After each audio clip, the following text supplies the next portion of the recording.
नमस्कार दोस्तों, CTET paper 2 social science के लिए कंप्लीट हिस्ट्री की एक ऐसी महामैराथन वीडियो लेकर आ चुका हूं जिसमें क्लास 6, 7, 8 तीनों क्लास की एनसीईआरटी हिस्ट्री को मात्र एक वीडियो में खत्म किया गया है। यह वीडियो आपके एग्जाम के लिए मोस्ट इम्पोर्टेंट वीडियो साबित होगी क्योंकि यहां पर संपूर्ण इतिहास को मात्र एक वीडियो में खत्म करेंगे। चलिए दोस्तों, इस महत्वपूर्ण वीडियो को यहाँ पर शुरू करते हैं। पहला क्वेश्चन यहाँ पर आ चुका है, कहता है कि कढ़ाईदार वस्त्र पहने हुए व्यक्ति की मूर्ति किस स्थल से मिली है। यहाँ पर इस क्वेश्चन का राइट आंसर होगा मोहनजोदड़ो। मोहनजोदड़ो से दोस्तों कढ़ाईदार वस्त्र पहने हुए एक व्यक्ति की मूर्ति मिली है। यहाँ पर दोस्तों आप लोगों के लिए एनसीईआरटी को भी यहाँ पर लगाया है जो आपके एग्जाम के लिए महत्वपूर्ण है। यहाँ पर आप देख पा रहे होगे कढ़ाईदार वस्त्र, ये व्यक्ति कढ़ाईदार वस्त्र पहने हुए मूर्ति में दिखाया गया है जो कि दोस्तों कहाँ से प्राप्त हुई है, मोहनजोदड़ो से प्राप्त हुई है। यहाँ पर वस्त्रों से दोस्तों क्या पता चलता है, जो आपका हड़प्पा सभ्यता है वहां पर संभवतः 700 साल पहले मेहरगढ़ में कपास की खेती होती थी। मोहनजोदड़ो से कपड़े के टुकड़ों के अवशेष, चांदी के एक फूलदान के ढक्कन तथा कुछ अन्य तांबे की वस्तुओं से चिपके हुए मिले हैं। यहाँ पर याद रखना, पकी मिट्टी, फ्यांस से बनी तकलियां सूत कताई का संकेत देती हैं। यानी कि आपके हड़प्पा सभ्यता में कपास की खेती होती थी जिसके तहत मोहनजोदड़ो में लोग किसका प्रयोग करते थे, कपास का प्रयोग कपड़े बनाने में करते थे। याद रखना। यहाँ पर दोस्तों बात करेंगे अगले प्रश्न की। क्वेश्चन नंबर दूसरा यहाँ पर कहता है सिंधु घाटी सभ्यता में निम्नलिखित में से किस स्थान पर भंडार गृह नहीं पाया गया था। भंडार गृह नहीं पाया गया था, आपको नहीं वाला बताना है। हड़प्पा, मोहनजोदड़ो, कालीबंगा, लोथल। यहाँ पर इस क्वेश्चन का दोस्तों राइट आंसर होगा कालीबंगा। कालीबंगा में आपका भंडार गृह नहीं पाया गया है, जबकि हड़प्पा, मोहनजोदड़ो और लोथल इन तीनों स्थान पर भंडार गृह के अवशेष मिले हैं। याद रखना। यहाँ पर दोस्तों आप लोग समझिएगा महत्वपूर्ण पॉइंट के साथ, कालीबंगा, लोथल जैसे अन्य नगरों में अग्निकुंड के अवशेष मिले हैं जहां संभवतः यज्ञ किए जाते होंगे। हड़प्पा, मोहनजोदड़ो, लोथल जैसे कुछ नगरों में बड़े बड़े भंडार गृह मिले हैं। यहाँ पर दोस्तों बहुत इंपॉर्टेंट चीजें छिपी हुई हैं। यहाँ पर दो इंपॉर्टेंट चीजें हैं, दोनों ही आपकी परीक्षा में पूछी जा चुकी हैं। एक तो पूछा गया है हड़प्पा कालीन में अग्निकुंड के अवशेष कहाँ से प्राप्त हुए हैं, कालीबंगन से और आपके लोथल से प्राप्त हुए हैं। याद रखना भंडार गृह कहाँ पे मिले हैं, आपके मोहनजोदड़ो में, लोथल में, हड़प्पा में। याद रखना दोस्तों एक चीज और याद रखना, कालीबंगा में जुते हुए खेतों के साक्ष्य मिले हैं। जुते हुए दोस्तों खेतों के साक्ष्य कहाँ से प्राप्त हुए हैं, ये दोस्तों आपके कालीबंगा से प्राप्त हुआ। आपका क्वेश्चन नंबर थर्ड यहाँ पर कहता है सत्य कथन चुने। राइट कथन आपको बताना है। मोहनजोदड़ो से महान स्नानागार का साक्ष्य मिलता है। इस स्नानागार को बनाने में पकी हुई ईंटों का इस्तेमाल किया गया है।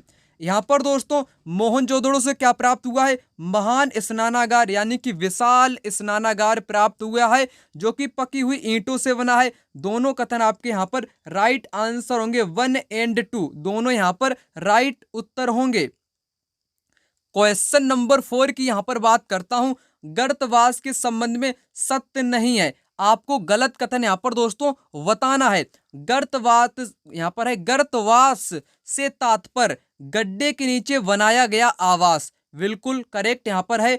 गर्तवास का साक्ष्य बुर्ज होम से मिलता है। बिल्कुल दोस्तों मिलता है। यहाँ पर आपके दोनों ही राइट दिए गए, परंतु क्वेश्चन में पूछा गया सत्य नहीं है। गलत यहाँ पर आपके कोई भी नहीं है, बल्कि दोनों ही यहाँ पर आपके राइट हैं। इसलिए यहाँ पर विकल्प नंबर 4 यहाँ पर करेक्ट आंसर होगा, नन ऑफ दिस, यानी कि इसमें से कोई नहीं, क्योंकि यहाँ पर दोनों ही आपके राइट उत्तर दिए गए हैं। बुर्ज होम दोस्तों कहाँ पर पड़ता है, ये दोस्तों कश्मीर में पड़ता है, जहां पर लोग कैसे रहते थे, गड्ढों में निवास करते थे, यानी कि गर्तों में रहते थे, गड्ढे के नीचे बनाते थे आवास, उसमें निवास करते थे। याद रखना दोनों ही कथन यहाँ पर राइट हैं। यहाँ पर गलत वाला पूछा, गलत यहाँ पर कोई भी नहीं है, इसलिए यहाँ पर कोई भी नहीं यहाँ पर राइट उत्तर होगा। यहाँ पर दोस्तों बात करेंगे बुर्ज होम से जुड़ी महत्वपूर्ण चीजों की स्थायी जीवन की ओर।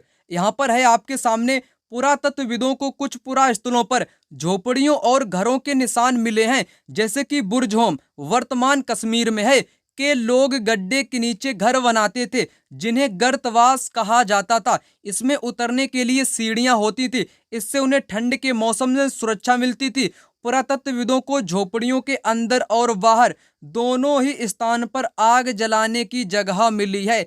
यहाँ से आपके एग्जाम में 2 से 3 क्वेश्चन पूछे जा चुके हैं इन्हीं स्टेटमेंट से। ये लाइनें आपकी एग्जाम के लिए महत्वपूर्ण है, इसलिए मैं आपको यहाँ पर सभी प्रकार की लाइनें करा रहा हूँ। यहाँ पर अंदर और बाहर आग जलाने की जगहों के अवशेष मिले थे। क्यों मिले थे? कि लोग मौसम के अनुसार घर के अंदर या बाहर खाना पकाते होंगे, क्योंकि गड्ढों में वो खाना गड्ढों में भी पकाते होंगे, अंदर भी और बाहर भी पकाते होंगे। कहां पर? बुर्ज होम की बात कही जा रही है, याद रखना दोस्तों। चलिए यहां पर बात करेंगे क्वेश्चन नंबर 5 की। निम्नलिखित कथनों में से कौन सा कथन सत्य है? सिंधु घाटी सभ्यता के लोग माप के बारे में जानते थे। बिल्कुल जानते थे, माप के बारे में, किसी चीज को मापना। उनके दौरान वहां पर वाट का प्रयोग होता था। किसका? वाट, जो आपके तौलने में काम आते हैं। वाट हो गए, मनके हो गए, ठीक है। तराजू के भी अवशेष देखने को मिले हैं, तराजू के पलड़े देखने को मिले हैं। इस सभ्यता के लोग चांदी के बारे में जानते थे। बिल्कुल दोस्तों जानते थे चांदी के बारे में। चांदी आपके राजस्थान से प्राप्त की जाती थी, याद रखना, चांदी राजस्थान से प्राप्त की जाती है। और यहाँ पर कांसा सर्वाधिक पाया गया, इसलिए हड़प्पा सभ्यता को कांस्य युगीन सभ्यता बोलते हैं, याद रखना। इस सभ्यता के लोगों को कपास की खेती का ज्ञान था। मैंने आपको शुरुआत में ही बताया, कपास का भी ज्ञान था। तीनों कथन यहाँ पर राइट हैं। ऑप्शन डी यहाँ पर करेक्ट आंसर होगा, तीनों, यानी कि 1 2 3 यहाँ पर तीनों ही राइट उत्तर दिए गए हैं। यहाँ पर दोस्तों बात करेंगे क्वेश्चन नंबर 6 की। निम्नलिखित में से कौन सा कथन सत्य नहीं है? गलत कथन की आपको पहचान करनी है, बल्कि 3 कथन यहाँ पर आपके राइट होंगे। यहाँ से आपका कंसेप्ट भी क्लियर होते चलेगा। यहाँ पर ऋग्वेद में 1000 से अधिक सूक्त लिखे गए तथा उनकी भाषा संस्कृत है। बिल्कुल करेक्ट दोस्तों। यहाँ पर जो आपकी क्या है? ऋग्वेद में 1000 से ज्यादा सूक्त लिखे गए। क्या लिखे गए? सूक्त लिखे गए। सूक्त का अर्थ होता है मतलब कि अच्छे से बोला गया, अच्छे से बोला गया। ये अर्थ किसका होता है? अच्छे से बोलना किसका अर्थ होता है? सूक्त का अर्थ होता है, एग्जाम में पूछा जाता है। तो ये संस्कृत में है, पहला यहाँ पर करेक्ट है। ऋग्वेद में दस्यु नामक आर्य कबीले की चर्चा है जिसने भरत वंश को पराजित किया। यहाँ पर ये आपका गलत है, ऐसा कुछ नहीं है। दस्यु नाम के आर्य कबीले नहीं थे। दस्यु किनको कहते हैं दोस्तों? ये दास होते थे। दास मतलब कि नौकर को बोलते हैं दास, ठीक है। उन्होंने भरत वंश को कभी भी पराजित नहीं किया। यहाँ पर आपका सेकंड गलत होगा। ऋग्वेद में कुछ प्रार्थनाओं की रचना महिलाओं के द्वारा भी दोस्तों की गई है, बिल्कुल करेक्ट होगा। ऋग्वेद में देवताओं के साथ देवियों का भी उल्लेख किया गया है, करेक्ट होगा। यहाँ पर सत्य नहीं गलत पूछा है, इसलिए गलत आपका यहाँ पर बी वाला विकल्प यहाँ पर होगा। चलिए दोस्तों, यहाँ पर कुछ महत्वपूर्ण चीज की भी यहाँ पर बात कर लेता हूं जो आपके एग्जाम के लिए महत्वपूर्ण है। दुनिया के प्राचीनतम साहित्यिक स्रोतों में से एक वेद 4 हैं। वेद कितने हैं दोस्तों? 4 हैं। ऋग्वेद, सामवेद, यजुर्वेद तथा अथर्ववेद। सबसे पुराना वेद है ऋग्वेद, जिसकी रचना लगभग 3500 साल पहले हुई। ऋग्वेद में 1000 से ज्यादा प्रार्थनाएं हैं जिन्हें सूक्त कहा गया है। सूक्त का मतलब है अच्छी तरह से बोला गया। यहाँ से इस स्टेटमेंट यानी कि जो मैं आपको यहाँ पर दिखाने का प्रयास कर रहा हूँ, यहाँ से आपके एग्जाम में दोस्तों कई बार क्वेश्चन 3 से 4 यहाँ से पूछे गए हैं। जितनी भी चीजें मैं आपको यहाँ पर बताऊंगा वो सभी आपके एग्जाम के लिए इंपॉर्टेंट रहने वाली हैं। सूक्त का मतलब क्या होता है? अच्छी तरह से बोला गया। ये विभिन्न देवी देवताओं की स्तुति में रचे गए। इनमें 3 देवता बहुत महत्वपूर्ण थे। 3 देवता अग्नि, इंद्र, सोम। अग्नि, इंद्र, सोम ये बहुत महत्वपूर्ण है। अग्नि आग का देवता है। इंद्र किसका देवता? युद्ध का देवता है तथा बारिश का देवता भी इंद्र को ही बोलते हैं। सोम क्या? सोम एक प्रकार का दोस्तों पौधा है जिसे एक खास पेय बनाया जाता है। सोम एक पौधा है। अग्नि आग का है। इंद्र आपके युद्ध का देवता है। चलिए दोस्तों बात कर लेते हैं अगले प्रश्न यानी कि क्वेश्चन नंबर 7 की। निम्न में से उन देवताओं की पहचान कीजिए जिसका उल्लेख ऋग्वेद में है। अभी मैंने आपको बताया इंद्र, सोम, अग्नि। इंद्र आग का देवता, सोम एक प्रकार का दोस्तों क्या है, एक प्रकार का सोम आपका पौधा है जिसको पीने के लिए मतलब कि पीने में काम आता है। अग्नि आग का देवता है। यहाँ पर दोस्तों बात कर लेते हैं क्वेश्चन नंबर 8 की। वैदिक काल के विषय में निम्नलिखित कथनों में से कौन सा सत्य नहीं है। आपको गलत यहाँ पर दोस्तों बताना है। गलत कथन, युद्ध में जीते गए धन का कुछ हिस्सा राजा अपने पास रख लेता था और कुछ हिस्सा पुरोहित को दे दिया जाता था। बिल्कुल करेक्ट होगा। ऐसे व्यक्ति को राजा के रूप में चुना जाता था जो कुशल योद्धा होता था। यह भी करेक्ट होगा। राजा का पद आनुवांशिक नहीं था। राजा का पद आनुवांशिक नहीं था, ये भी दोस्तों करेक्ट है। ऋग्वेद काल में दोस्तों कोई भी राजा बन सकता था, मतलब कि कोई भी कुशल योद्धा हो वो राजा बन सकता था। यहाँ पर दूसरा स्टेटमेंट क्या दिया गया है, ऐसे व्यक्ति को राजा चुना जाता था जो कुशल योद्धा हो, तो इसमें आपका आनुवांशिक होना ही नहीं होगा, यानी कि आनुवांशिक तो होगा ही नहीं। जो भी कुशल हो, जो भी बहादुर हो, वही राजा बन जाएगा। ऐसा था ऋग्वेद काल में। राजा को स्थायी रूप से कर वसूलने का अधिकार था। नहीं दोस्तों, ये क्या स्थायी रूप से राजा को कर वसूलने का अधिकार था? बिल्कुल नहीं था दोस्तों। यहाँ पर करेक्ट आंसर आपका डी विकल्प होगा। ये क्या थे, उपहारों पर निर्भर रहते थे, यानी कि ये इनको मिल जाए कर तो अच्छी बात है, ना मिले तो अच्छी बात है। कहने का तात्पर्य ये करों पर ज्यादा निर्भर नहीं रहते थे। उपहार कभी कभी मिल जाए उसी में ये आपके संतुष्ट रहते थे, परंतु महाजनपद काल में मतलब कि एकदम नियमित कर वसूला जाता था। यहाँ पर दोस्तों करेक्ट आंसर होगा राजा को स्थायी रूप से कर वसूलने का अधिकार था, बल्कि ऐसा नहीं था, नहीं था। यहाँ पर आपका गलत पूछा है, गलत आपका यहाँ पर डी विकल्प हो जाएगा, याद रखना। ओके, चलिए यहाँ पर दोस्तों बात करेंगे क्वेश्चन नंबर 9 की। निम्नलिखित कथन पर विचार करें। इनाम गांव घोड़ नदी पर एक स्थल है जो भीमा की एक सहायक नदी है। बिल्कुल दोस्तों करेक्ट बोला गया है। यहाँ वयस्कों को आमतौर पर जमीन में सीधा दफनाया जाता था, उत्तर की ओर सिर के साथ। दोनों ही कथन आपके राइट होंगे, दोनों ए एंड वी, यानी कि फर्स्ट एंड टू, यहाँ पर दोनों ही राइट आंसर दिए गए हैं। इनाम गांव दोस्तों है कहाँ, ये है आपके महाराष्ट्र में। कहाँ पर है दोस्तों, महाराष्ट्र में है, भीमा की सहायक नदी के किनारे, घोड़ नदी के किनारे, ठीक है, जो कि भीमा की सहायक नदी है। यहाँ पर मृतकों को दफनाया जाता था उत्तर की ओर सिर करके, याद रखना। यहाँ पर चलिए इनाम गांव से जुड़ी महत्वपूर्ण जानकारी है, उसको यहाँ पर जान लेते हैं। यहाँ पर इनाम गांव की बात कही गई है। यह भीमा की नदी घोड़ के किनारे एक जगह है। इस जगह पर 3600 से 2700 साल पहले लोग रहते थे। यहाँ वयस्कों को प्रायः गड्ढे में सीधा लिटाकर दफनाया जाता था। उनका सिर उत्तर की ओर होता था। कई बार उन्हें घर के अंदर भी दफनाया जाता था, जिनमें शायद खाना और पानी हो, ऐसे बर्तन में भी दफनाया जाता था। दफनाए गए शव के पास रख दिए जाते थे। याद रखना, ये महत्वपूर्ण है आपके एग्जाम के लिए। दूसरी मैं बात करूं यहाँ पर मेहरगढ़ की। मेहरगढ़ को भी यहाँ पर आप लोग जान लीजिएगा, जो कि आपके एग्जाम के लिए दोस्तों एकदम महत्वपूर्ण रहेगी। यहाँ पर मेहरगढ़, यह ईरान जाने वाले महत्वपूर्ण रास्ते बोलन दर्रे के पास एक हरा भरा समतल स्थान है। कौन? मेहरगढ़। मेहरगढ़ संभवतः वह स्थान है जहाँ के स्त्री पुरुषों ने इस इलाके में सबसे पहले जौ, गेहूं उगाना, भेड़ बकरी पालना सीखा। याद रखना, यहाँ पर जानवरों की हड्डियां मिली हैं, हिरण, सुअर और बकरियों की भी हड्डियां मिली हैं। मेहरगढ़ में जो मकान बनाए जाते थे उनका आकार चौकोर अथवा यहाँ पर आयताकार हुआ करता था। याद रखना दोस्तों, बड़ा ही महत्वपूर्ण है आपके एग्जाम के लिए। क्वेश्चन नंबर 10 यहाँ पर आ चुका है, जो कि कहता है निम्नलिखित कथनों पर विचार करें। ऋग्वेद की रचना 3500 साल पहले हुई थी, संस्कृत भाषा में करेक्ट होगा। वेदों में वर्णित प्रथाएं अवेस्ता नामक एक ईरानी पुस्तक के समान हैं। यहाँ पर यह भी दोस्तों करेक्ट दिया गया है। इसमें 1000 से अधिक आपकी प्रार्थनाएं हैं जिनको सूक्त कहते हैं। तीनों कथन आपके यहाँ पर दोस्तों राइट आंसर हो जाएंगे। आपके यहाँ पर स्टेटमेंट के जरिए आपका कंसेप्ट एंड हिस्ट्री का रिवीजन पूरा का पूरा हो जाएगा। आपको करना क्या है, अंत तक इस वीडियो को पूरी ईमानदारी के साथ देखना है। क्वेश्चन नंबर 11, साला भोग किस प्रकार की भूमि है? मंदिरों में दान की गई भूमि, पाठशालाओं में दान की गई भूमि, जैन संस्थाओं में दान की गई भूमि, ब्राह्मणों को उपहार में दान की गई भूमि।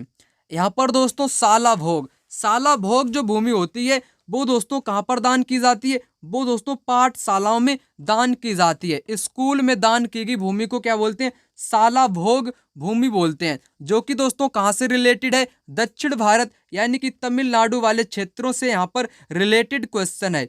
यहाँ पर दोस्तों जान लेते हैं सभी प्रकार की भूमियों के बारे में। यहाँ से आपके कई बार मिलान वाले भी क्वेश्चन पूछे गए हैं, वैसे भी एक दो यहाँ से क्वेश्चन पूछे जा चुके हैं। कुल मिलाकर 5 तो क्वेश्चन यहाँ से आपके पूछे गए हैं, इसलिए महत्वपूर्ण है। चोल अभिलेखों में यहाँ पर विभिन्न प्रकार की भूमि का उल्लेख किया गया है। जैसे पहली भूमि है गैर ब्राह्मण किसान की भूमि को क्या बोलते हैं? बेल्लल नवगाई बोलते हैं। ठीक है, यहाँ पर आप देख पा रहे हो बेल्लल नवगाई भूमि बोलते हैं गैर ब्राह्मण वाली भूमि को। ठीक है, ब्राह्मणों को उपहार में दी गई भूमि को ब्रह्मदेव बोलते हैं। क्या बोलते हैं? ब्राह्मणों को उपहार में दी गई भूमि को ब्रह्मदेव बोलते हैं। किसी विद्यालय के रख रखाव के लिए भूमि को क्या बोलते हैं? साला भोग बोलते हैं। क्या बोलते हैं दोस्तों? साला भोग बोला जाता है। मंदिर को उपहार में दी गई भूमि को क्या बोलते हैं? देवदान बोलते हैं। तिरुन मट्टकनी भी बोलते हैं, देवदान बोलते हैं मंदिर को दान में दी गई भूमि को। जैन संस्थाओं को दान में दी गई भूमि को पल्लिचदम बोलते हैं। क्या बोलते हैं? पल्लिचदम बोलते हैं जैन संस्थानों को दी गई भूमि को। ठीक है दोस्तों, यहाँ पर आप देख पा रहे होगे इन सभी का आपको पीडीएफ मिल जाएगी टेलीग्राम चैनल पर।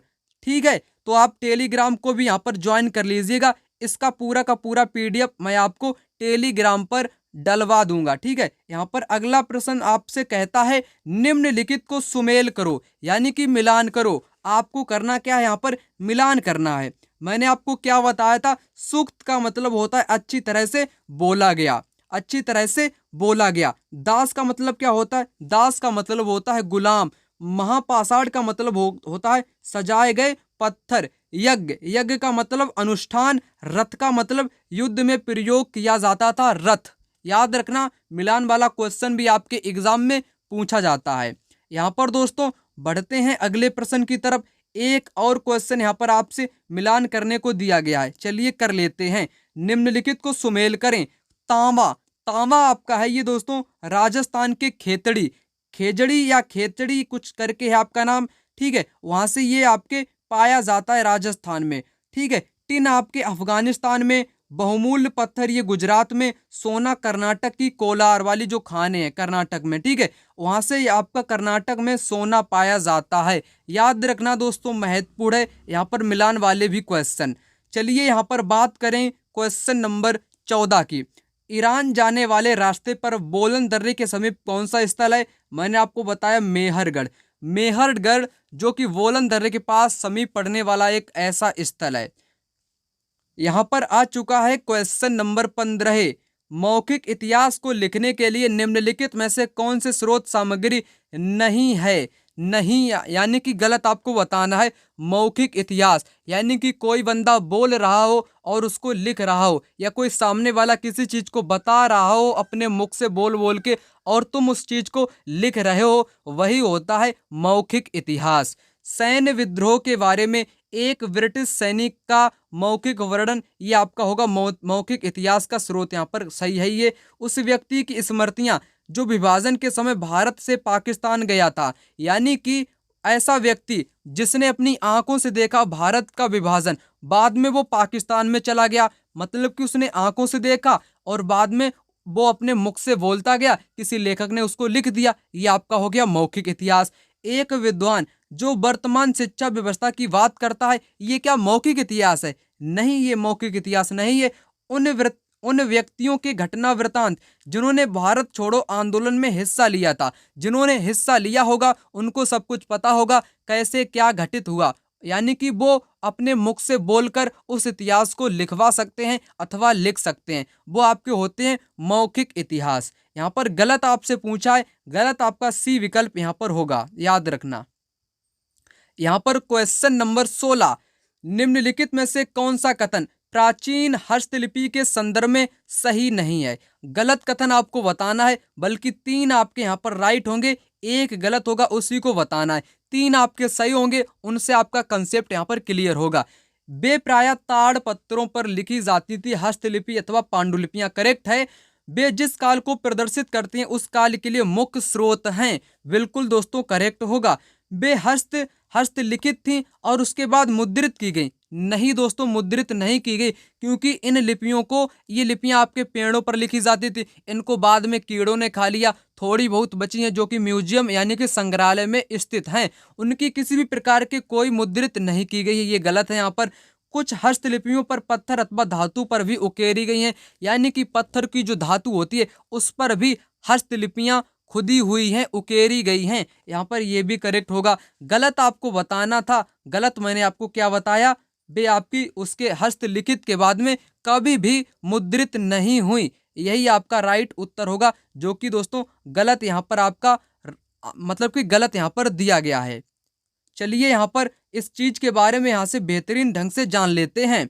ठीक है, अतीत की जानकारी कैसे प्राप्त होती है, वो होती है पांडुलिपि की सहायता से। ये पुस्तकें हाथ से लिखी जाने के कारण पांडुलिपि कही जाती हैं। अंग्रेजी में पांडुलिपि के प्रयुक्त होने वाला मैन्युस्क्रिप्ट शब्द लैटिन शब्द के मेनू, जिसका अर्थ होता है हाथ से लिखना। ये पांडुलिपियां प्रायः ताड़ पत्रों अथवा हिमालय क्षेत्र में उगने वाले भुर्ज नामक पेड़ की छाल से विशेष तौर से तैयार की जाती थी, भोजपत्र पर लिखी जाती थी। याद रखना दोस्तों, कौन से पेड़ की छाल की बात कही गई है, भुर्ज नामक पेड़ की छाल की, जो कि हिमालय क्षेत्र में उगता है। कहाँ पर, हिमालय क्षेत्र में उगता है, वहीं से इस पर क्या लिखा जाता है, पांडुलिपियां लिखी जाती हैं हाथों से। यहाँ पर क्वेश्चन नंबर 17, राष्ट्रीय अभिलेखागार कहाँ पर है, ये दोस्तों नई दिल्ली में है राष्ट्रीय अभिलेखागार। क्वेश्चन नंबर 18, निम्नलिखित में से अर्थशास्त्र का संबंध किससे है। अर्थशास्त्र यानी कि कौटिल्य वाली पुस्तक, जिसका संबंध दोस्तों राजनीति से है, यानी कि जो चाणक्य है, चाणक्य ने कौन सी पुस्तक लिखी, अर्थशास्त्र लिखी, जिसका संबंध राजनीति से है। यहाँ पर 19 नंबर का क्वेश्चन, प्राचीन भारतीय इतिहास का महत्वपूर्ण साहित्यिक स्रोत क्या है। प्राचीन भारतीय का, फारसी तो नहीं है, संस्कृत तो है आपका, उर्दू भी नहीं है, ना ही आपका यहाँ पर हिंदी होगा। ठीक है, तो आपका जो सांस्कृतिक साहित्य है, सांस्कृतिक साहित्य है, इसी से पता चलता है भारतीय इतिहास को, ऋग्वैदिक कालीन से। ठीक है, तो संस्कृत साहित्य यहाँ पर करेक्ट आंसर होगा। क्वेश्चन नंबर 20, बौद्ध धार्मिक ग्रंथ विनय पिटक की विषय वस्तु क्या है। ये क्वेश्चन आपके PYQ है, यानी कि ये क्वेश्चन एग्जाम में 3 से 4 बार पूछा जा चुका है। यहाँ पर दोस्तों विनय पिटक में क्या है, जो बौद्ध धर्म से संबंधित जो नियम थे, नियम कायदे कानून थे, उसी से संबंधित होगा, भिक्षुओं के नियम से संबंधित। ठीक है, विनय पिटक। बौद्ध धर्म में आपके 3 पिटक, जिनको 3 टोकरी के नाम से जानते हैं। एक तो आपका यहाँ पर विनय पिटक दिया गया है, उसके बाद एक अभिधम्म पिटक होता, क्या होता है, अभिधम्म पिटक आपका होता है। एक आपका होता है कौन सा, सुत्त पिटक। कौन सा दोस्तों, सुत्त पिटक आपका होता है, याद रखना। आदि जो अभिधम्म है, इसमें बुद्ध के जो मतलब कि सिद्धांत हैं, सिद्धांतों का वर्णन है। बुद्ध की शिक्षा किसमें है, सुत्त पिटक में दोस्तों बुद्ध की आपकी शिक्षाओं का वर्णन किया गया है, इसमें उनके दार्शनिक सिद्धांत की बात कही गई है अभिधम्म पिटक में। विनय पिटक में मैंने आपको बताया ही है, इसमें दोस्तों बौद्ध भिक्षुओं के या बौद्धों के जो नियम कायदे कानून है वे आपके दिए गए हैं। यहाँ पर बात करें 21 नंबर के क्वेश्चन की, अजंता की गुफा कहाँ पर है, ये आपके महाराष्ट्र में। कहाँ पर, महाराष्ट्र में है अजंता की गुफा। मध्य प्रदेश में किसकी गुफा है, भीम बेटिका। भीम जो आपकी बेटिका की गुफा है, वे आपकी कहाँ पर है, ये आपके मध्य प्रदेश में है, याद रखना। क्वेश्चन नंबर 22, मलिक मोहम्मद जायसी किस ग्रंथ के रचयिता हैं। ये दोस्तों पद्मावत के रचयिता हैं, किसके, पद्मावत के रचयिता हैं। यहाँ पर बात करेंगे क्वेश्चन नंबर 23 की। यहाँ पर कहता है 19वीं शताब्दी के मध्य में ब्रिटिश इतिहासकारों ने भारत के इतिहास को 3 कालों में बांटा, हिंदू भारत, मुस्लिम भारत, ब्रिटिश भारत। इस विभाजन का क्या आधार था। इस क्वेश्चन को करने से पहले यहाँ पर जान लेते हैं कि ऐसा कौन सा व्यक्ति था जिसने 19वीं शताब्दी में हिंदू भारत, मुस्लिम भारत और ब्रिटिश भारत में भारतीय इतिहास को बांट दिया था। उस व्यक्ति का नाम दोस्तों था जेम्स मिल। क्या नाम था? जेम्स मिल उस व्यक्ति का नाम था जो कि इसके स्कॉटलैंड का एक दार्शनिक था, अर्थशास्त्री था, इतिहासकार था। याद रखना, जिसने हिंदू भारत, मुस्लिम भारत, ब्रिटिश भारत में उसको बांट दिया था। इस विभाजन का आधार आपसे पूछा, क्या कारण था, आधार क्या था? यहाँ पर दोस्तों इसका जो मुख्य कारण था वो मतलब पहले ही वाला विकल्प था। यह इस विचार पर आधारित था कि शासकों का धर्म एक महत्वपूर्ण ऐतिहासिक परिवर्तन है। उसी के आधार पर इन्होंने भारत के विभाजन को 3 भागों में डिवाइड कर दिया, हिंदू, मुस्लिम और ब्रिटिश में। यहाँ पर क्वेश्चन है, इंडिका का लेखक कौन है? मेगास्थनीज, जो कि चंद्रगुप्त मौर्य के दरबार में आया था। कौन? चंद्रगुप्त जो मौर्य था उसके दरबार में कौन आया था? दोस्तों मेगास्थनीज आया था। इसकी पुस्तक कौन सी है? इंडिका है, जो कि मौर्य साम्राज्य के बारे में एक स्रोत के रूप में काम आती है, याद रखना। यहाँ पर दोस्तों अल बरूनी की पुस्तक की बात करूं, इसकी किताब का नाम क्या है? किताब उल हिंद। क्या नाम है? किताब उल हिंद इसकी पुस्तक का नाम है। इसकी मतलब कि इसकी पुस्तक का नाम किताब उल हिंद है, जिसको तहकीक ए हिंद के नाम से जानते हैं। तहकीक ए हिंद के नाम से भी इस पुस्तक को दोस्तों जानते हैं, याद रखना, महत्वपूर्ण है। यहाँ पर 25 नंबर का क्वेश्चन, ऐतिहासिक स्थल वह है जहां पर अतीत के स्मृति शेष अवशेष मिलते हैं। यही यहाँ पर दोस्तों आपका बिल्कुल करेक्ट आंसर होगा। ऐतिहासिक स्थल के बारे में जहां पर लोगों को क्या मिलते हैं? अतीत के क्या मिलते हैं दोस्तों? अतीत या प्राचीन काल के अवशेष मिलते हैं, वही आपका होता है ऐतिहासिक स्थल। यहाँ पर क्वेश्चन नंबर 26, आदिवासी जनजातीय लोग अपना पिछला लिखित रिकॉर्ड नहीं रखते हैं। वर्तमान के इतिहासकार आदिवासी इतिहास कैसे लिखते हैं जबकि वो रिकॉर्ड नहीं रखते हैं? प्राकृतिक परंपराओं की प्रयोग करके, आदिवासी पौराणिक कथाओं का प्रयोग करके, पुरातात्विक स्रोतों का प्रयोग करके, वाचिक परंपराओं का प्रयोग करके। यहाँ पर दोस्तों करेक्ट आंसर होगा वाचिक या मौखिक परंपराओं का प्रयोग करके। यानी कि जो दोस्तों आपके क्या होते हैं, जो आदिवासी जनजातियां होती हैं, वो अपने बारे में कैसे जान सकती हैं? वो अक्सर लोग अपने पूर्वजों के बारे में बताते रहते हैं, उसी के आधार पर इतिहासकार उनका इतिहास लिखते हैं, वाचिक परंपराओं के जरिए। याद रखना, वाचिक का मतलब मौखिक तरीके के रूप में। यहाँ पर आ चुका है 27 नंबर का क्वेश्चन, निम्न में से कौन सुमेलित नहीं है? नहीं वाला आपको बताना। इतिहासकार और उनकी पुस्तक, मिनहाज ए सुराज की पुस्तक क्या है? तबकाते नासरी है, बिल्कुल करेक्ट। यहाँ पर आपका मिलान दिया गया है। जियाउद्दीन वर्नी की पुस्तक है तारीख फिरोजशाही। कौन सी दोस्तों है? तारीख फिरोजशाही। ये भी यहाँ पर करेक्ट मिलान है, पहला वाला यहाँ पर है ही। इब्न बतूता की पुस्तक कौन सी है? किताब उल रेहला। रेहला किसकी पुस्तक है दोस्तों? इब्न बतूता की पुस्तक है, याद रखना। फक्र ए मुदव्विर, ये यहाँ पर आपका गलत दिया गया है, गलत आपको बताना था। बी विकल्प यहाँ पर दोस्तों कैसा होगा? राइट उत्तर होगा। चलिए बात करेंगे अगले प्रश्न की। यहाँ पर है किताब उल हिंद किसने लिखी? अल बरूनी ने लिखी। किसने लिखी? अल बरूनी ने किताब उल हिंद लिखी, जिसको तहकीक ए हिंद के नाम से भी जानते हैं। अबुल फजल ने किस पुस्तक की रचना की? अकबरनामा। अकबरनामा की रचना किसने दोस्तों की? अबुल फजल ने की, जिसको 3 भाग में डिवाइड किया था, फर्स्ट, सेकंड, थर्ड। थर्ड वाले भाग को बोलते थे आईने अकबरी, याद रखना। चलिए यहाँ पर बात करेंगे अगले प्रश्न की। यहाँ पर है आपका आईने अकबरी की विषय वस्तु क्या है? आईने अकबरी में दोस्तों अकबर के प्रशासन का वर्णन है। किसके? अकबर के प्रशासन का वर्णन है आईने अकबरी में। चलिए दोस्तों यहाँ पर आईने अकबरी आखिर है क्या, उस चीज को जान लेते हैं। आईने अकबरी से आपके एग्जाम में आज तक 3 से 4 क्वेश्चन पूछे जा चुके हैं, जो कि महत्वपूर्ण है। यहाँ पर सबसे पहले बात करते हैं अकबरनामा की। अकबरनामा किसकी दोस्तों? अकबरनामा एक आपकी किताब है, जिसको मैंने क्या बताया, जिसको किसने लिखा? अबुल फजल ने लिखा। किसने दोस्तों? यहाँ पर लिखना चाहूंगा, अबुल फजल ने एक पुस्तक की रचना की, जिसका नाम क्या है दोस्तों? जिसका नाम है अकबरनामा। अकबरनामा को 3 भागों में इसने डिवाइड कर दिया। पहला भाग किसने? पहला भाग, और एक आपका दूसरा भाग, ठीक है। दूसरे के बाद एक आपका था तीसरा भाग। तीसरे भाग को बोलते हैं आईने अकबरी। क्या बोलते हैं? तीसरे वाले भाग को बोलते हैं दोस्तों आईने अकबरी के नाम से जानते हैं, याद रखना। ये आपके 3 भाग हैं। पहले वाले भाग में क्या किया इसने? पहले वाले में अकबर के पूर्वज का वर्णन, पहले में है अकबर के पूर्वज का वर्णन, बार बार मैं बोल रहा हूं, पहले में है अकबर के पूर्वज का वर्णन, दूसरे में है अकबर के शासन के किस्से यानी कि शासन का वर्णन है दूसरे वाले भाग में, तीसरे वाले भाग में है अकबर का प्रशासन, वेतन भत्ते, फसल, रीति रिवाज, त्योहार, ठीक है, सांख्यिकी, दर्शन, ये सभी आते हैं आईने अकबरी जो कि थर्ड भाग है अकबरनामा ग्रंथ का। याद रखना दोस्तों, यहाँ पर अकबर के पूर्वज का वर्णन किसमें है, फर्स्ट वाले भाग में है यानी कि पहले जिल्द में है। अकबर के किस्से शासन के किसमें, अकबर की शासनकाल की जो घटनाएं हैं वो आपकी सेकेंड में आती हैं, अकबर के प्रशासन ये आपके थर्ड में आते हैं। थर्ड वाले को क्या बोलते हैं, आईने अकबरी के नाम से जानते हैं, इसलिए थर्ड विकल्प यहाँ पर करेक्ट आंसर होगा दोस्तों। यहाँ पर क्वेश्चन नंबर 30 विनय पिटक मैंने आपको बताया जो कि किससे संबंधित है, बौद्धों के नियम से संबंधित है।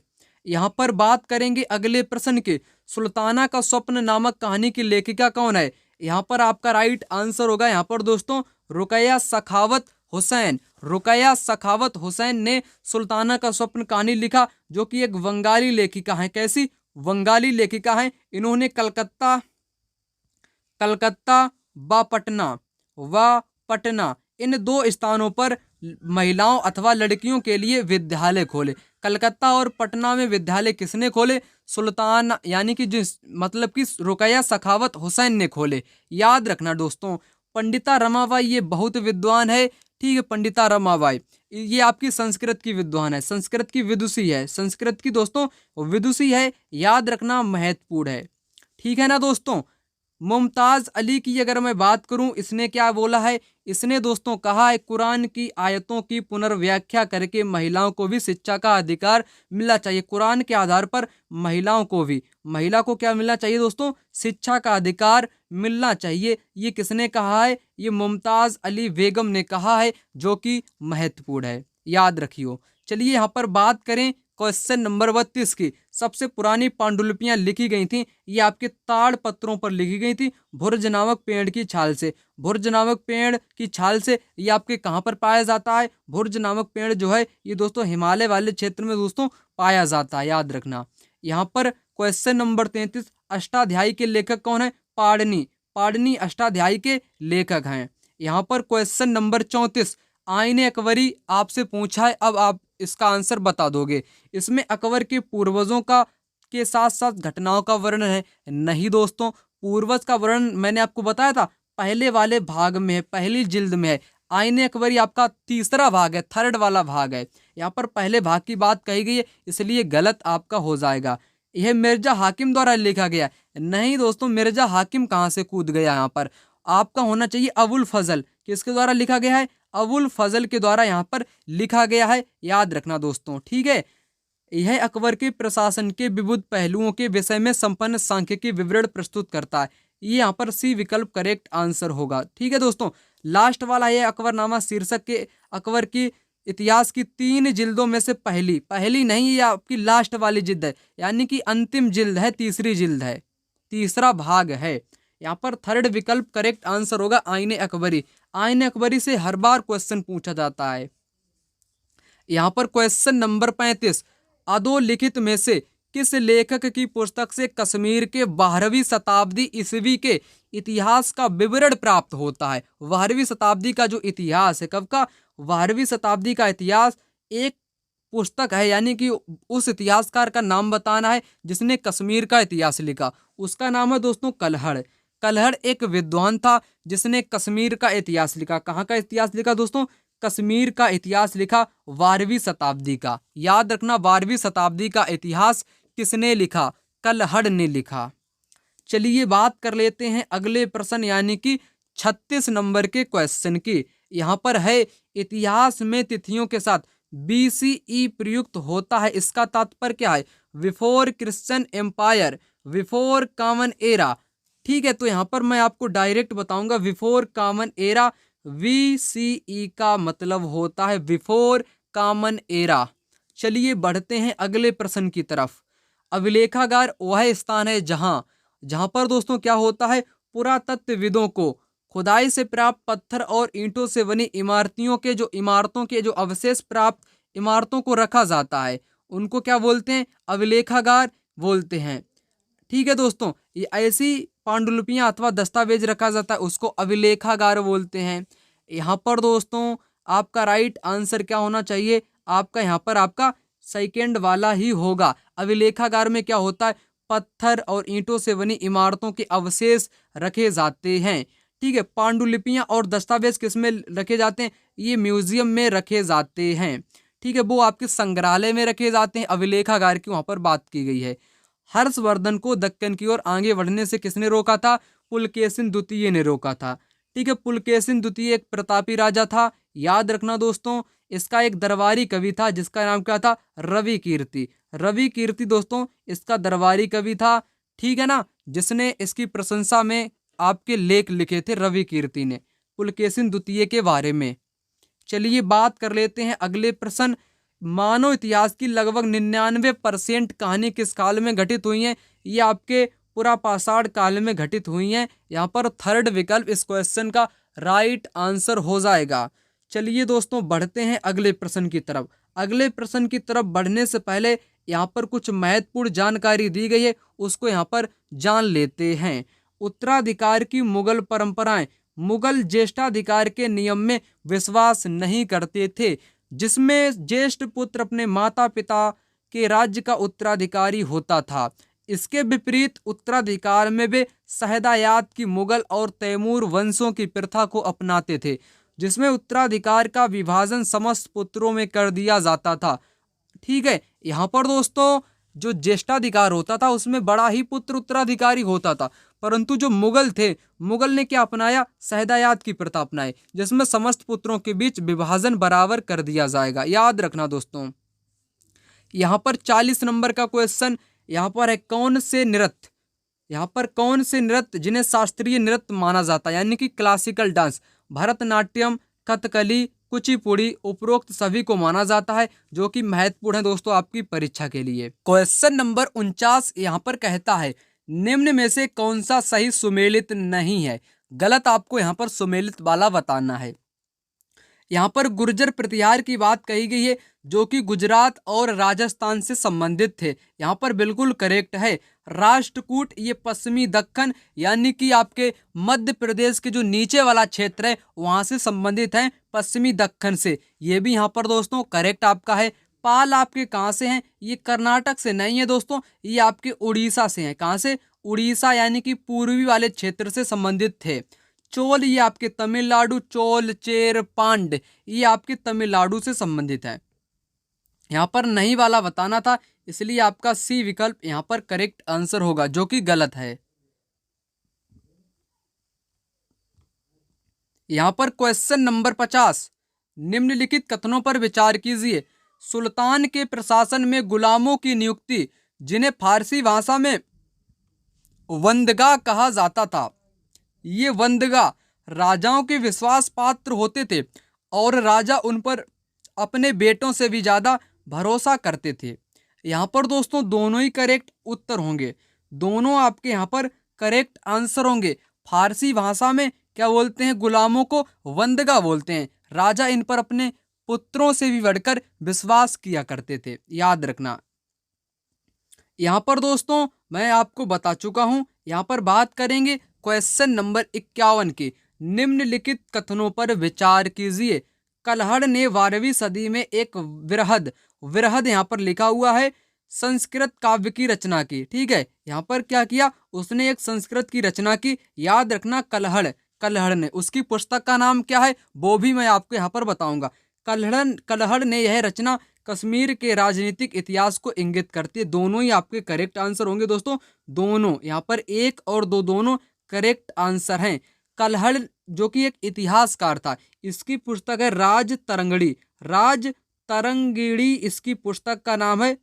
ठीक है, जो कि दोस्तों इंपॉर्टेंट है आपके एग्जाम के लिए। राज तरंगिणी पुस्तक कई बार एग्जाम में पूछा भी जा चुका है। राज तरंगिणी किसकी पुस्तक है, कलहड़ की पुस्तक है, जिसने 12वीं सदी के कश्मीर के बारे में अपनी पुस्तकों में लिखा है। दोनों यहाँ पर राइट उत्तर होंगे।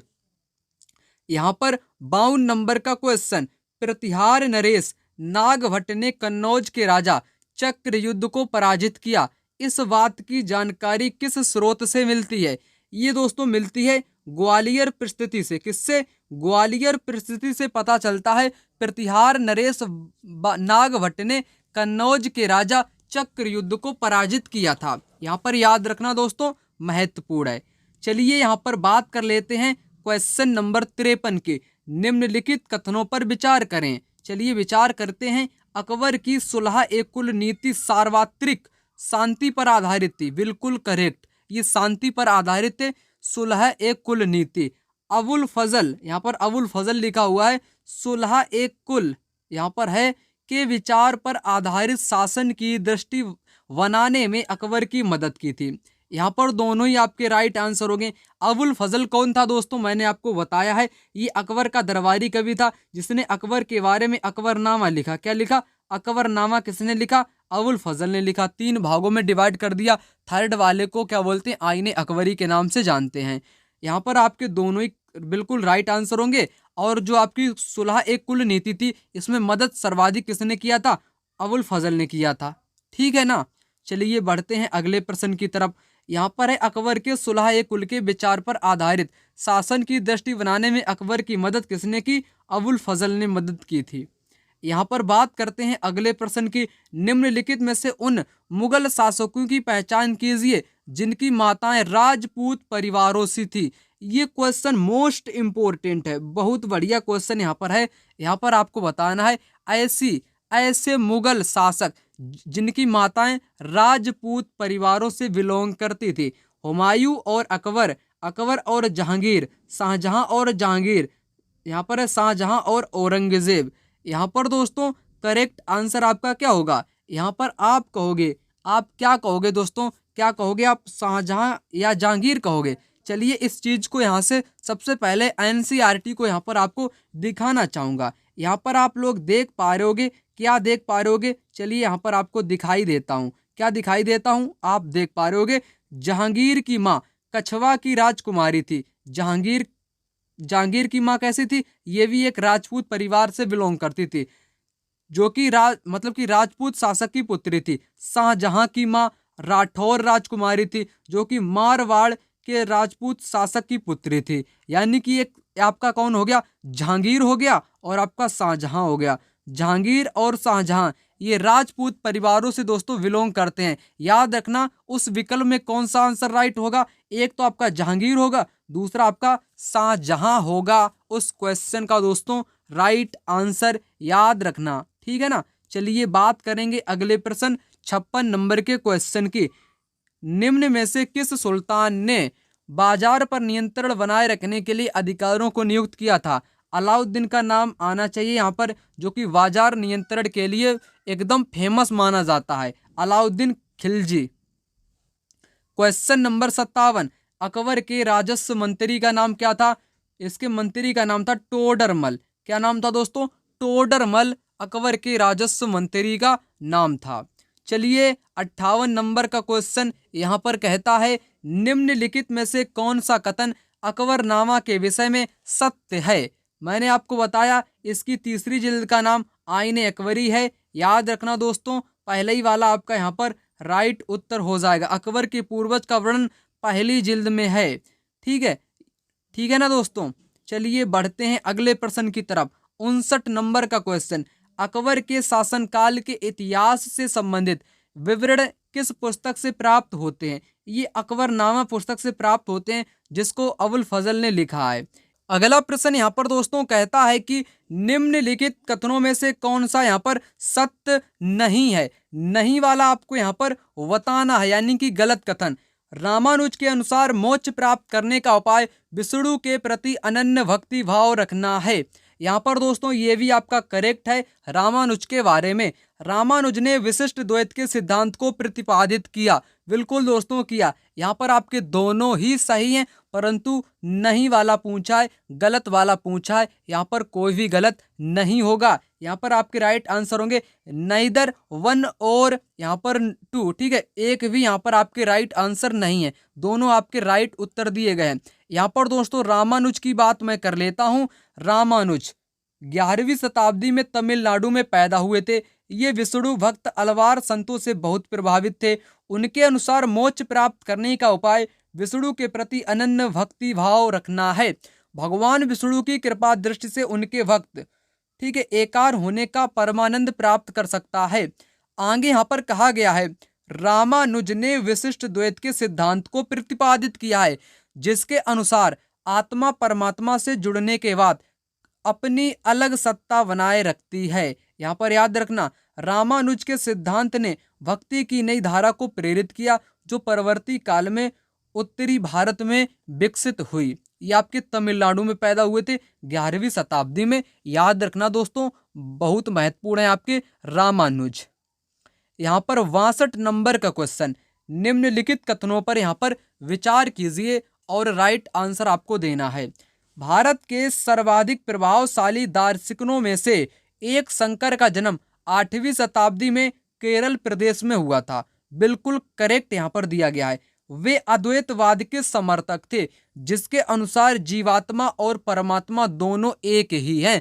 ये दोस्तों शंकर का कथन है। ऊपर वाला मैंने आपको किसका बताया, रामानुज का बताया। दोनों ही आपके यहाँ पर भी करेक्ट आंसर होंगे। यहाँ पर सही वाला पूछा है, ठीक है। तो इस चीज को भी यहाँ पर देख लेते हैं शंकर के बारे में। भारत के सर्वाधिक प्रभावशाली दार्शनिकों में से कौन है दोस्तों, एक शंकर हैं, जिनका जन्म 8वीं शताब्दी केरल प्रदेश में हुआ। वे अद्वैतवाद के समर्थक हैं, जबकि रामानुज विशिष्ट द्वैतावाद के समर्थक हैं। ये अद्वैतवाद के समर्थक हैं, जिसके अनुसार जीवात्मा और परमात्मा जो परम सत्य है दोनों एक ही हैं, परंतु उन्होंने अलग अलग बताया है।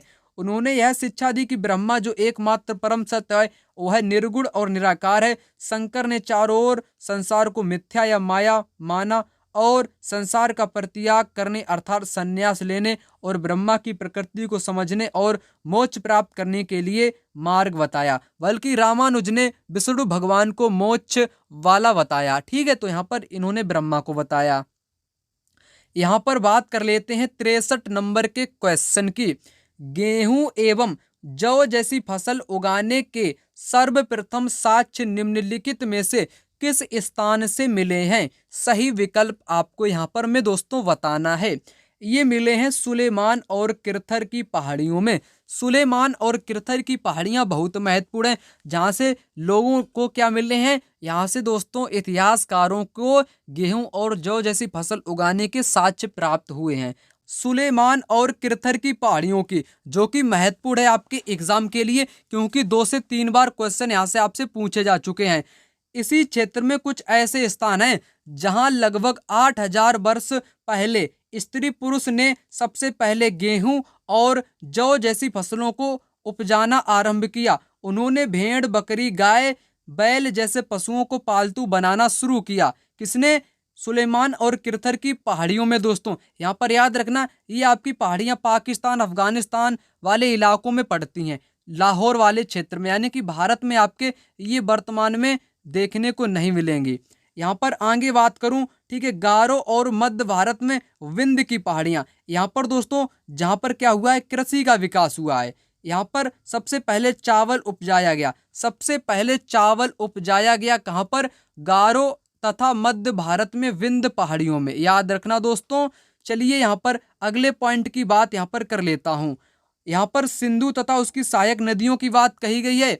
यहाँ पर सहायक नदियां उन्हें कहते हैं जो एक बड़ी नदी में मिल जाती हैं। लगभग 4700 वर्ष पहले इन्हीं नदियों के किनारे कुछ आरंभिक नगर फूले फले थे। गंगा व इसकी सहायक नदियों के किनारे तथा समुद्र तटवर्ती इलाकों में नगरों का विकास लगभग 2500 वर्ष पूर्व हुआ था। याद रखना। यहाँ पर आगे बात कही गई है आपकी गंगा तथा उसकी नदी सोन के बारे में। गंगा के दक्षिण में इन नदियों के आसपास क्षेत्र प्राचीन काल में मगध, वर्तमान बिहार के नाम से जाना जाता था।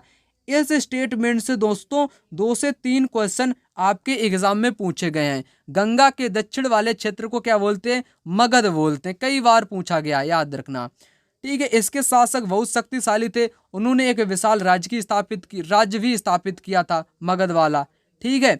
यहाँ पर बात कर लेते हैं 65 नंबर के क्वेश्चन की। स्त्री पुरुष तुलना नामक पुस्तक की रचना किस समाज सुधारक ने दोस्तों की है?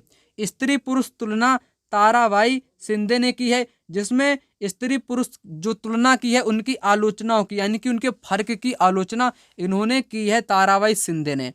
ईवी रामास्वामी पेरियार, जिन्होंने क्या किया है दोस्तों, जिन्होंने स्वाभिमान आंदोलन शुरू किया। कौन सा आंदोलन? स्वाभिमान आंदोलन किसने शुरू किया है? ठीक है, ये आपके ईवी रामास्वामी पेरियार ने शुरू किया है। ये आपके भगवत गीता, रामायण, मनुस्मृति जैसे जो आपके पवित्र ग्रंथ है, इनके ये कट्टर आलोचक थे, यानी कि इनके आलोचक थे ये। याद रखना दोस्तों, महत्वपूर्ण है। राइट उत्तर मैंने आपको बताया ही, ताराबाई शिंदे यहाँ पर राइट आंसर हो जाएगा। यहाँ पर क्वेश्चन नंबर 67, कथनों को पढ़ो और ध्यान पूर्वक यहाँ पर उत्तर दो। जेम्स मिल 1817 में ए हिस्ट्री ऑफ ब्रिटिश इंडिया 3 भागों में प्रकाशित किया। ठीक है, जेम्स मिल ने, मैंने आपको पहले ही बताया, स्कॉटलैंड का रहने वाला था, एक दार्शनिक था, एक इतिहासकार था, जिसने क्या लिखा, एक पुस्तक लिखी जिसको बोलते हैं ए हिस्ट्री ऑफ ब्रिटिश इंडिया बोलते हैं। इसको 3 भागों में इसने डिवाइड कर दिया। एक तो आपका हिंदू भारत हो गया, दूसरा दोस्तों मुस्लिम भारत हो गया, तीसरा आपका एक ब्रिटिश भारत हो गया। 3 भागों में तोड़ दिया, हिंदू, मुस्लिम और ब्रिटिश भारत।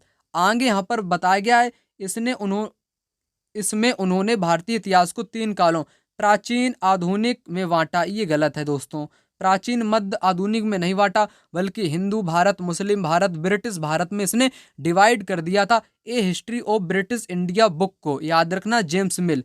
यहाँ पर आपका पहला राइट है और बी यहाँ पर आपका गलत है। तो कौन सा सही है दोस्तों? यहाँ पर आपका कौन सा दोस्तों यहाँ पर सही होगा? चलिए, नीचे यहाँ पर दिया गया है, ए सही है, बी यहाँ पर गलत है। यहाँ पर बात कर लेते हैं 68 नंबर के क्वेश्चन की। अभिकथन ए, राजस्व वसूली व्यवस्था महलवारी बंदोबस्त की शुरुआत होल्ट मैकेंजी ने की थी। कई बार मैंने आपको बताया है, 1822 में आपकी महलवारी व्यवस्था लागू की थी, होल्ट मैकेंजी ने लागू की गई थी। राजस्व वसूलने का जो अधिकार दिया गया था, वो उसकी जो जिम्मेदारी दी गई थी राजस्व वसूलने की, वो गांव के प्रधान यानी कि गांव का जो मुखिया था, उसको जिम्मेदारी दी गई थी राजस्व वसूलने की, ना कि जमींदार को। ठीक है, यहाँ पर दोनों ही आपके करेक्ट होंगे, दोनों ही सही व्याख्या यहाँ पर दोस्तों करते हैं। सेकंड विकल्प करेक्ट आंसर होगा। मैंने आपको एक चीज और बताई है, स्थायी बंदोबस्त भी आपके एग्जाम में पूछा जाता है, जिसको कॉर्नवालिस ने शुरू किया था। लॉर्ड जो कॉर्नवालिस था, उसने शुरू किया था 1793 में शुरू किया था। असम, उड़ीसा, बंगाल में, बिहार में इसको शुरू किया था कॉर्नवालिस ने। इसमें जिम्मेदारी किसकी दी गई थी? राजस्व वसूलने की जमींदार को जिम्मेदारी दी गई थी स्थायी बंदोबस्त में। परंतु दोस्तों जो महलवारी बंदोबस्त है, महलवाड़ी, इसमें गांव के प्रधान को दी गई थी, गांव के मुखिया को दी गई थी, ना कि जमींदार को दी गई थी। याद रखना आप, महत्वपूर्ण है। यहाँ पर 69 नंबर का क्वेश्चन, ऋग्वेद मूल रूप से निम्नलिखित किस भाषा में रची गई है? ये संस्कृत में। एक आपकी होती है प्राक संस्कृत। क्या? प्राक संस्कृत। प्राक संस्कृत में आपकी क्या रची गई है? ऋग्वेद दोस्तों रची गई है। याद रखना मेरी बात को, ठीक है। ब्राह्मी आपकी हो गई, ब्राह्मी लिपि, ये अशोक के शिलालेखों में देखने को मिली है, ब्राह्मी खरोष्टी, जिसको सबसे पहले किसने पढ़ा था? जेम्स प्रिंसेप ने 1837-38 में सबसे पहले पढ़ा था। याद रखना, प्राकृत क्या है? ये आम लोगों की बोलचाल वाली भाषा है। आम लोगों की जो प्राचीन काल में भाषा थी आम लोग की भाषा, उसको बोलते क्या थे? आम लोगों की भाषा को क्या बोलते थे? प्राकृत भाषा। जैसे गौतम बुद्ध आपके हुए, ठीक है, महावीर हुए, इन सभी ने ज्यादातर प्राकृत भाषाओं में अपने उपदेश दिए थे, क्योंकि ये आम जनता इनको समझता था। यहाँ पर दोस्तों एक महत्वपूर्ण चीज की बात करता हूँ, गढ़कटंगा राज्य, जो कि एग्जाम में पूछा जाता है। यहाँ पर इसकी बात करता हूँ। गोंड लोग गोंडवाना नामक विशाल वन प्रदेश में रहते थे। वे स्थानांतरीय यानी कि जगह बदल बदल कर खेती करते थे। विशाल गोंड जनजाति कई छोटे छोटे कुलों में बटी थी। प्रत्येक कुल का अपना राजा या राय होता था। जिस समय दिल्ली के सुल्तानों की ताकत घट रही थी, उसी समय कुछ बड़े गोंड राज्य छोटे गोंड सरदारों पर हावी होने लगे थे। अकबर के शासनकाल के इतिहास अकबरनामा में उल्लिखित है कि गढ़कटंगा के गोंड राज्य में 70,000 गांव थे। बहुत महत्वपूर्ण लाइन, एग्जाम में कई कई बार पूछा गया है। गढ़कटंगा के राज्य में, गोंड राज्य में कितने गांव थे? 70,000 गांव थे गढ़कटंगा के गोंड राज्य में, याद रखना, बहुत महत्वपूर्ण। ठीक है ना दोस्तों। यहाँ पर आगे बात कही गई है, इन राज्यों की प्रशासनिक व्यवस्था केंद्रीकृत हो रही थी, राज्य गढ़ों में विभाजित हो रहे थे, हर गढ़ किसी खास गोंड कुल के नियंत्रण में था। ये पुनः 84 गांव की इकाइयों में विभाजित होते थे, जिन्हें 84 कहा गया। आगे यहाँ पर बात कही गई है वेरी वेरी इंपॉर्टेंट, जो कि रिकॉर्ड तोड़ने वाली बात है, याद रखना। गढ़कटंगा एक समृद्ध राज्य था। इसने हाथियों को पकड़ने और दूसरे राज्यों में उनका निर्यात करने के व्यापार में खासा धन कमाया। यानी कि हाथियों का व्यापार हुआ करता था, हाथी आपके जंगलों से पकड़े जाते थे। जब मुगलों ने गोंडों को हराया तो उन्होंने लूट में बेशकीमती सिक्के और हाथी बहुतायत हथियार लिए। यानी कि मुगलों को जब पता चला कि गढ़कटंगा राज्य इतना समृद्धशाली है तो उन्होंने क्या किया दोस्तों? लूट लिया। जो बेशकीमती चीजें थी, सिक्के थे, उनको लूटा, उसी के साथ हाथियों को भी लूट लिया, यानी कि अपने साथ वो ले गए। उन्होंने राज्य का एक भाग अपने कब्जे में ले लिया और शेष वीर नारायण के चाचा चंदर चाह को दे दिया। गढ़कटंगा के पतन के बावजूद गोंड राज कुछ समय तक चलता रहा, लेकिन काफी कमजोर हो गया। बाद में शक्तिशाली बुंदेलों और मराठों के खिलाफ उन जो संघर्ष होता रहा, उसमें असफल होते रहे। बस ये बहुत महत्वपूर्ण था, जितना मैंने आपको यहाँ पर बता दिया। यहाँ पर है 70 नंबर का क्वेश्चन, निम्नलिखित में से वस्तु विनिमय पद्धति की विशेषता सही कौन सी है? ये ऐसा व्यापार था जिसमें वस्तुओं की अदला बदली में धन का प्रयोग होता था। नहीं दोस्तों, धन का प्रयोग नहीं होता था। किसका प्रयोग होता था? इसमें किसी भी प्रकार का धन का उपयोग ना होता हुआ वस्तुओं का व्यापार था। यह वस्तुओं के लेन देन को आसान बनाती थी। ये भी दोस्तों क्या होगा? ये आपका यहाँ पर नहीं होगा। पहला वाला यहाँ पर करेक्ट है। यह धन का उपयोग किए बिना वस्तुओं की अदला बदली का व्यापार था, जिसको वस्तु विनिमय बोलते हैं। 71 नंबर का क्वेश्चन देखिएगा, महत्वपूर्ण है। निम्नलिखित में से कौन सा कथन सत्य नहीं है? गलत कथन आपको यहाँ पर बताना है। अहोम जनजाति 13वीं सदी के दौरान म्यांमार में आकर ब्रह्मपुत्र घाटी में बस गई थी। बिल्कुल करेक्ट है। यहाँ पर अहोमों ने भुइया यानी कि भूस्वामी का दमन कर नए राज्य की स्थापना की थी। ये भी यहाँ पर करेक्ट दिया गया है। 1530 के दशक में अहोमों ने आग्नेयास्त्रों यानी कि तोप खान, जो आपकी तोपें थी आग्नेय वाली, जो मिसाइलें थी, मिसाइल नहीं कहूँगा यहाँ पर, बंदूक कह लो, तोपें कह लो, उनका इस्तेमाल इन्होंने किया था। ये भी करेक्ट होगा। अहोम राज्य कुलों में विभाजित था, जिन्हें शूद्र नहीं कहा जाता था, जिनको खेल कहा जाता था। क्या कहा जाता दोस्तों? खेल कहा जाता था, याद रखना। यहाँ पर गलत कौन सा है? डी आपका गलत है, इसलिए डी विकल्प इस क्वेश्चन का यहाँ पर राइट उत्तर होगा। नहीं वाला आपसे पूछा था ना, यहाँ पर शुद्ध नहीं होना चाहिए, यहाँ पर आपका खेल होना चाहिए। इसको यहाँ पर जान लेते हैं, महत्वपूर्ण है। अहोम राज्य के लिए जिन लोगों को जबरन काम लिया जाता था वे क्या कहलाते थे? वे पाइक कहलाते थे। एग्जाम में पूछा गया है, जो जबरदस्ती जिन व्यक्तियों से काम किया जाता था अहोम राज्य में, वे आपके पाइक कहलाते थे। अहोम समाज कुलों में विभाजित था, जिसको खेल कहा जाता था। याद रखना दोस्तों।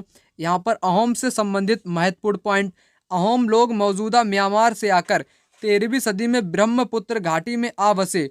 उन्होंने भुइयां यानी कि भूस्वामी लोगों की पुरानी राजनीतिक व्यवस्था का दमन करके नए राज्य की स्थापना की। 16वीं सदी के दौरान उन्होंने चुटियों 1523, कोच हाचो 1581 के राज्यों को अपने राज्य में मिला लिया। यहाँ से महत्वपूर्ण है, उन्होंने किन किन राज्यों को मिलाया? कोच हाच राज्य को और चुटियो राज्य को, ये दो राज्यों को उन्होंने अपने में सम्मिलित कर लिया था। उन्होंने कई अन्य जनजातियों को भी अधीन कर लिया था। अहोमों ने एक बड़ा राज्य बनाया, जिसके लिए 1530 के दशक में ही इतने वर्षों पहले आग्नेय अस्त्रों का इस्तेमाल किया। 1660 तक आते आते वे उच्च स्तरीय बारूद और तोपों का निर्माण करने लगे। महत्वपूर्ण है आपके एग्जाम के लिए। यहाँ पर अगला क्वेश्चन है आपका, वीर शैव आंदोलन 12वीं शताब्दी के मध्य में किस राज्य में आपका शुरू हुआ था? ये आपकी कर्नाटक में वीर शैव आंदोलन शुरू हुआ था। किसने शुरू किया था? वासवन्ना नामक एक आपका व्यक्ति था, उसने शुरू किया था दोस्तों। Poverty and un-British rule in India निम्नलिखित में से किसके द्वारा लिखी गई पुस्तक है? ये दोस्तों दादा भाई कौन है? दादा भाई नौरोजी के द्वारा लिखी गई पुस्तक है, जो कि एक व्यापारी कैसे थे, व्यापारक प्रचारक थे। व्यापारिक मतलब कि एक व्यापारिक कह लो या इनको व्यापारक प्रचारक थे एक तरीके के, ठीक है, दादा भाई नौरोजी, जिन्होंने poverty and un British rule नामक एक पुस्तक की रचना की थी। यहाँ पर आ चुका है दोस्तों अगला प्रश्न, भगत सिंह सुखदेव राजगुरु को फांसी कब हुई थी? ये बहुत महत्वपूर्ण है। ये दोस्तों उनको फांसी हुई थी कब? 23 मार्च 1931 को, 23 मार्च 1931 को हुई थी। यहाँ पर है आपका 75 नंबर का क्वेश्चन, खिलाफत आंदोलन की शुरुआत के पीछे निम्नलिखित में से मुख्य कारण क्या था? ये मुख्य दोस्तों कारण था आपके अंग्रेजों द्वारा खलीफा पर बहुत सख्त संधि थोप दी गई थी, बहुत सख्त संधि थोप दी गई थी, जिसके कारण खिलाफत आंदोलन की शुरुआत हुई थी, जिसमें महात्मा गांधी ने भी इसमें आंदोलन में सहयोग दिया था। याद रखना दोस्तों महत्वपूर्ण है। जलियांवाला बाग हत्याकांड कब हुआ था? 13 अप्रैल 1919 को जलियांवाला बाग हत्याकांड हुआ था। यहाँ पर है आपका 76 नंबर का क्वेश्चन, बंगाल का विभाजन किस वायसराय ने किया था? यहाँ पर राइट आंसर होगा आपका 1905 कर्जन, जो लॉर्ड कर्जन था उसने बंगाल का विभाजन किया था। यहाँ पर है 77 नंबर का क्वेश्चन, आर्म्स एक्ट कब पारित किया गया, जिसके जरिए भारतीयों द्वारा अपने पास हथियार रखने का अधिकार दोस्तों छीन लिया गया था। बिना लाइसेंस के कोई भी व्यक्ति हथियार नहीं रख सकता है। ये दोस्तों आ गया था एक नियम 1878 में, याद रखना। यहाँ पर है आपका 78 नंबर का क्वेश्चन, लीग द्वारा प्रत्यक्ष कार्यवाही दिवस का आह्वान कब किया गया था? ये दोस्तों 16 अगस्त 1946 को किया गया था। यहाँ पर राइट आंसर होगा आपका थर्ड विकल्प। वीडियो दोस्तों आप लोगों के लिए यहीं तक थी। इस वीडियो को ज़्यादा से ज़्यादा शेयर करिएगा। मिलते हैं दूसरी वीडियो में, तब तक के लिए धन्यवाद।